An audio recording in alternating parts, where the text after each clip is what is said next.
Hello friend, आप सभी का हमारी क्लास में स्वागत है। तो आपने थंबनेल देखा ही होगा कि आज का टॉपिक हमारा रहेगा राजस्थान की प्रमुख हवेलियाँ। तो ये हमारी आज की फर्स्ट क्लास है, जहाँ जब यानी कि आज की फर्स्ट क्लास में हम शुरू कर रहे हैं राजस्थान की हवेलियाँ।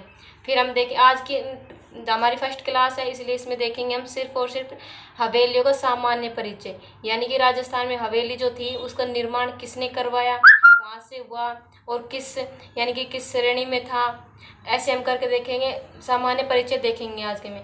बाकी हम डिस्कस करेंगे कि क्लास हमारे लिए इम्पोर्टेंट है, यानी कि राजस्थान की जितनी भी प्रतियोगी परीक्षा है जिसके अंदर राजस्थान कला संस्कृति जुड़ता है, उसी के अंदर सभी के लिए क्लास इम्पोर्टेंट होने वाली है। क्योंकि इस क्लास के अंदर हम छोटी से छोटी और बड़ी से बड़ी जो भी पॉइंट होगा उन सभी को कवर करते चलेंगे। और आज से ये क्लास रेगुलर रहेगी दोस्तों। इसके अंदर हम देखेंगे, सबसे पहले हम हवेली पढ़ेंगे, फिर छतरी, बावड़ी, दुर्ग, ऐसे करके हम सभी टॉपिक को करते चलेंगे। तो आपको ये क्लास अगर कैसी लगी दोस्तों कमेंट करके बताते रहना है, और आप हमारे चैनल को लाइक भी करना, शेयर भी करना। लेकिन आपसे बस इतना ही निवेदन है कि आप इस क्लास को रेगुलर देखना और आराम से देखना और कंटिन्यू देखना। फिर देखना आपको टिप्स पर कैसे याद होगी, क्योंकि हमारी गारंटी है आपको टिप्स पे याद करवाने की। क्योंकि हम जैसे कि हम याद करते फिर याद नहीं होता है, फिर रिवीजन करते फिर देखते हैं, तो हम ऐसे नहीं करेंगे। आप सिर्फ इतना करना, आपको बस सिर्फ क्लास से देखनी है, इसको हाथ के हाथ रिवाइज करना है। और एक बार क्लास को देखना, फिर एक बार और क्लास को देख लेना रिवाइज के तौर पर। आप शायद चाहे तो उसको 2 की स्पीड पर भी देख सकते हैं। तो चलिए आज हम देखेंगे अपना टॉपिक राजस्थान की प्रमुख हवेलियाँ। इसके अंदर हम देखेंगे सबसे पहले सामान्य परिचय, यानी कि किसी भी कोई भी टॉपिक हो उसका सामान्य परिचय हमें मालूम होना ही होना चाहिए। तो हम देखेंगे सबसे पहले सामान्य परिचय। सामान्य परिचय यानी कि आज हम पढ़ेंगे हवेलियों का सामान्य परिचय, यानी कि हवेलियाँ क्या थी, इसका निर्माण किन्होंने करवाया और क्यों करवाया था।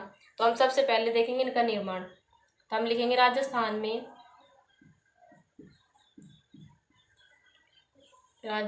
में हवेलियों का निर्माण। हवेलियों का निर्माण हवेली का निर्माण किसने करवाया था। तो हवेली का जो निर्माण करवाया था वो धनिक वर्ग के द्वारा करवाया गया था। किनके द्वारा? धनिक वर्ग के द्वारा। धनिक वर्ग के द्वारा यानी कि जो पैसे वाले थे, जिनके पास ज़्यादा मतलब जो पैसे थे वे उन्होंने करवाया धनिक वर्ग के द्वारा। अगर हम धनिक वर्ग में भी बात करें तो धनिक वर्ग में ज़्यादातर विशेष योगदान किनको दिया जाता है। तो हम इन्हीं के अंदर दिखेंगे धनिक वर्ग के अंदर कि विशेष योगदान किनको दिया जाता है हवेली निर्माण के अंदर।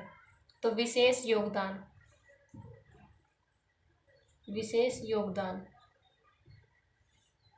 किनका रहा है इनके हवेली निर्माण में। तो विशेष योगदान रहा है सेठ साहूकारों का, क्योंकि ज़्यादातर पैसे उनके पास ही रहते थे। सेठ साहूकार के पास, यानी कि उनको दिया जाता है विशेषकर योगदान, सेठ साहूकारों को।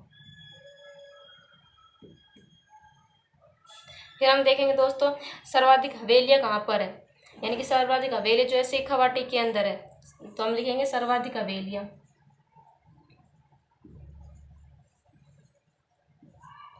सर्वाधिक हवेलियाँ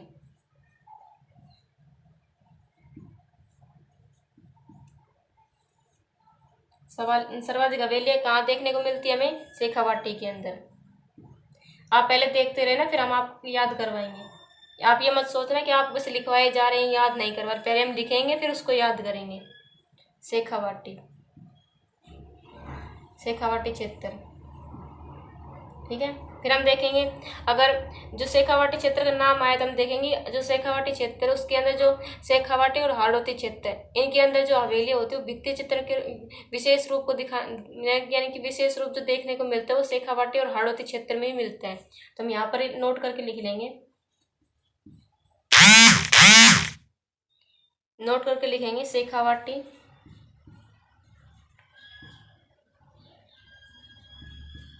शेखावाटी प्लस हाड़ौती।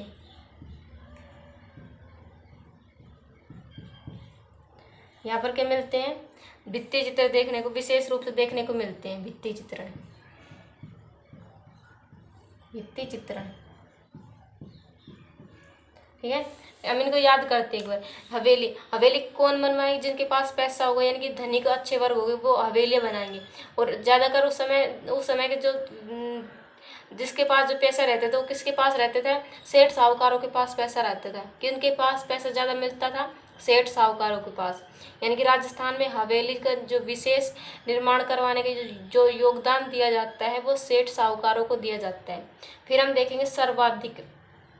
अगर हम क्षत्रिय पढ़ेंगे तो हम देखेंगे सर्वाधिक जो क्षत्रिय बनी वो भी झुंझुनू के अंदर, यानी कि सेठ साहूकारों की जो क्षत्रिय बने वो झुंझुनू के अंदर ही बनी हुई है। यानी कि पंसारी की हवेली, ऐसे करके हम देखेंगे जो हवेली मतलब कि जो बनी हुई है उस यानी कि सीकर झुंझुनू इधर ही ज़्यादा बनी हुई है। तो उससे हम याद करेंगे सर्वाधिक जो हवेली है वो शेखावाटी के अंदर ही देखने को मिलती है। और वहाँ पर जो चित्रण किया जाता है वो भित्ति चित्रण के लिए विशेष प्रसिद्ध है। जैसे कि हम देखेंगे जोधपुर के अंदर, जैसलमेर के अंदर जो है जालीदार कटाई के लिए प्रसिद्ध है। वहीं बीकानेर के अंदर जो है लाल पत्थरों के लिए प्रसिद्ध है। उसी तरह जो शेखावाटी और हाड़ौती का जो क्षेत्र है वहाँ पर भित्ति चित्रण के लिए प्रसिद्ध है हवेलियाँ। तो और हवेलियों का नगर किसे कहते हैं? तो हम सबसे पहले लिखेंगे हवेली का नगर। हवेलियों का नगर किसे कहते हैं? जैसलमेर को। जैसलमेर। आज हम सिर्फ सामान्य परिचय पढ़ेंगे, कल से पढ़ेंगे एक एक जिले को लेकर सभी हवेलियाँ। जैसलमेर को क्या कहते हैं? हवेलियों का नगर। नगर कैसा होना चाहिए? जैसा, यानी कि हवेलियों के लिए जैसा नगर होना चाहिए। कैसा नगर होना चाहिए? जैसा नगर होना चाहिए। अगर 1000 हवेलियों का शहर कहे तो किसको कहेंगे? बीकानेर को। तो हम लिखेंगे 1000 हवेलियों का शहर। 1000 हवेलियों का शहर। हवेलियों का शहर किसे कहेंगे? बीकानेर को। बीकानेर। यानी कि हवेली को नगर जैसा होना चाहिए। कैसा होना चाहिए? जैसा, यानी कि जैसलमेर जैसा होना चाहिए। 1000 हवेलियों का शहर यानी बीकानेर में। 1000 हवेलियों का शहर बीकानेर में। फिर हम देखेंगे इसके बाद जो हवेलियाँ होती है वो किसका प्रतीक माने जाते हैं? यानी जो भव्य हवेली जो होती है वो संपन्नता का प्रतीक माना जाता है। किसका प्रतीक माना जाता है? संपन्नता का। तो हम यहाँ लिखेंगे भव्य हवेली। भव्य हवेलियाँ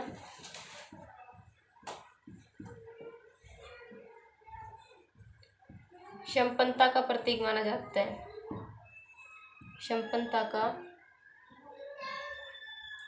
प्रतीक मानी जाती है। यानी कि संपन्नता का प्रतीक माना जाते हैं। किसका प्रतीक माना जाती है? भव्य हवेली संपन्नता का प्रतीक मानी जाती है।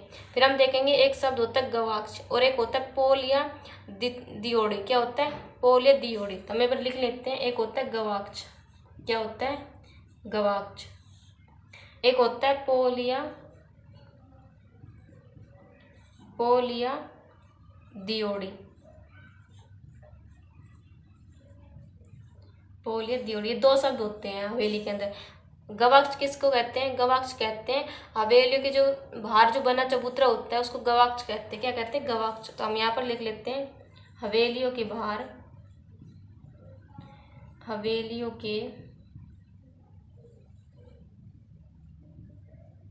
के बाहर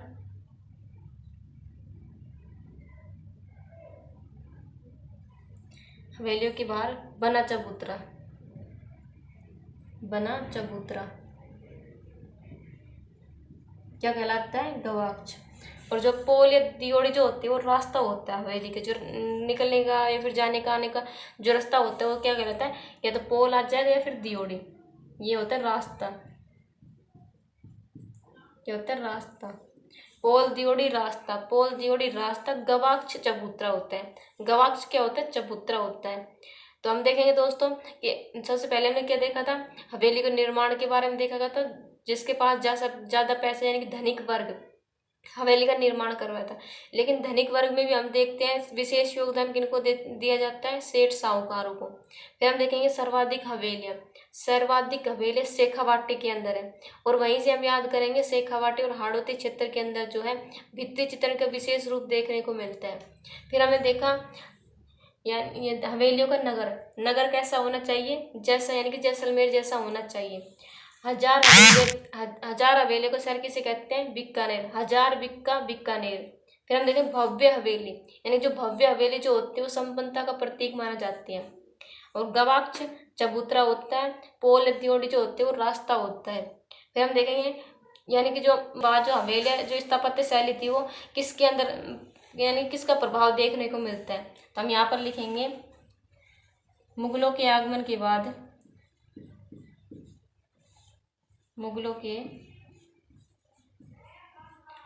आगमन के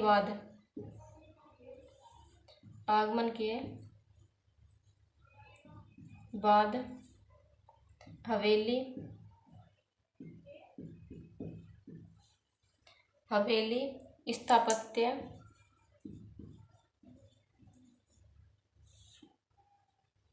स्थापत्य में इंडो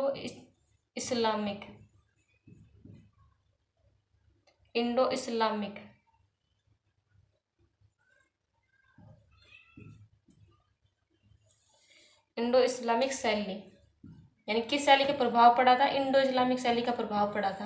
यानी कि इंडो इस्लामिक शैली का प्रभाव देखने को मिलता है,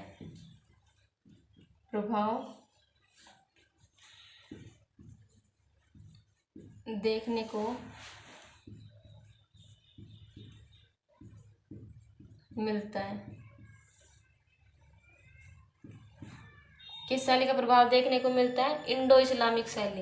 यानी कि मुगलों के आगमन से पहले जो थी हमारी ये थी स्थापत्य शैली, वो हवेली स्थापत्य शैली के यानी कि रूप में था। इसके बाद जो था वो मुगलों के आगमन के बाद से इंडो इस्लामिक शैली का प्रभाव अधिक देखने को मिलता है। किस शैली का, इंडो इस्लामिक शैली। तो हम इसको याद करेंगे, इंडो इस्लामिक शैली। मुगलों के बाद इंडो इस्लामिक शैली का अधिक प्रभाव देखने को मिलता है। फिर हम ऐसे करके दोस्तों आज हमने सामान्य परिचय के बारे में पढ़ा है कि हवेली का निर्माण किसने करवाया था, और इसके अंदर देखा कि हमने हवेलियों का शहर किसे कहते हैं, हजार हवेलियों का शहर किसे कहते हैं। नेक्स्ट पार्ट के अंदर हम टॉपिक वाइज पढ़ेंगे। पहले पढ़ेंगे हम जैसलमेर की हवेली।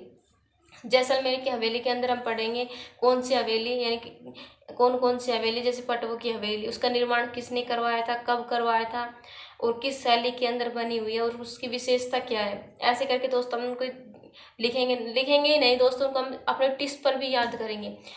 आपको बस इतना करना है कि हमारे क्लास को एक बार नोट्स के साथ देखना है और साथ साथ नोट्स बनाना है, और फिर उसके बाद टूक की स्पीड से आपको उसको देखना है, फिर देखना आपको इस टिप्स पर कैसे याद होती है। और हम आपको बता दें कि ये क्लास अब आपको रेगुलर ही मिलेगी रोज़, यानी कि आज से क्लास शुरू हो गई है हमारी हवेली से, और जब तक चलेगी जब तक यानी कि संपूर्ण कला संस्कृति कंप्लीट ना हो जाए। तो दोस्तों आज के लिए इतना ही। कमेंट करके बताना हमें कि आपको हमारी क्लास कैसी लगी, और साथ ही हमारे चैनल को लाइक करना, शेयर करना, सब्सक्राइब करना। All the best.